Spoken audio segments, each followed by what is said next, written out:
Jimmy Sengenberger here, and I'm going to tell you something personal about myself. 8 years out of college just about, I still have $16,000 in student loan debt, and I've had several forbearances along the way. But here's the thing, I don't think that you should have to forgive my student loan debt.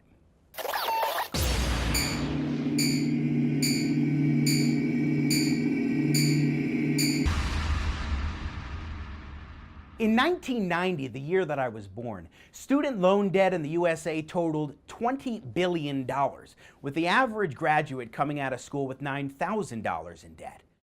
Now today, the total is $1.5 trillion across the country, with the average being $37,000 for a typical graduate. We've talked about the reasons why this 30 years of growth has happened in another video. Are you worried about college tuition and how you're going to pay for it? Well, come on down to Bill of Goods where we've got the deal for you. Yes, you. But while a lot of folks are talking about forgiving student loan debt, I think we've got to look at a couple of other ways to do this. First, in the 1970s, Congress essentially eliminated the ability for folks to discharge their student loan debt in bankruptcy.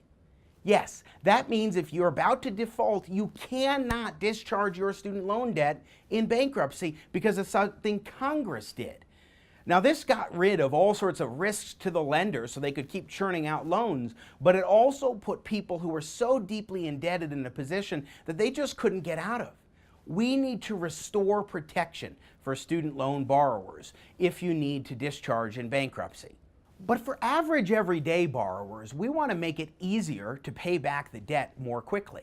For example, Senator Cory Gardner, Republican of Colorado, recently introduced the Student Loan Repayment Acceleration Act, a piece of legislation that would provide a quicker way to pay back your debt tax-free.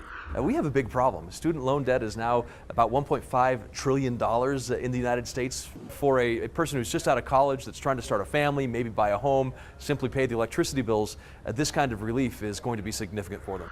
One of the things that this legislation would do is enable employers and employees to contribute up to $10,000 a year together to pay back student loan debt.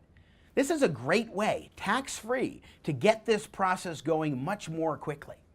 You see, we don't need to just be looking at forgiveness of student loan debt as though that's the only way to address this. Through bankruptcy protection in Senator Gardner's bill, among other solutions, there really are better ways to do it, and we can persuade millennials to that effect.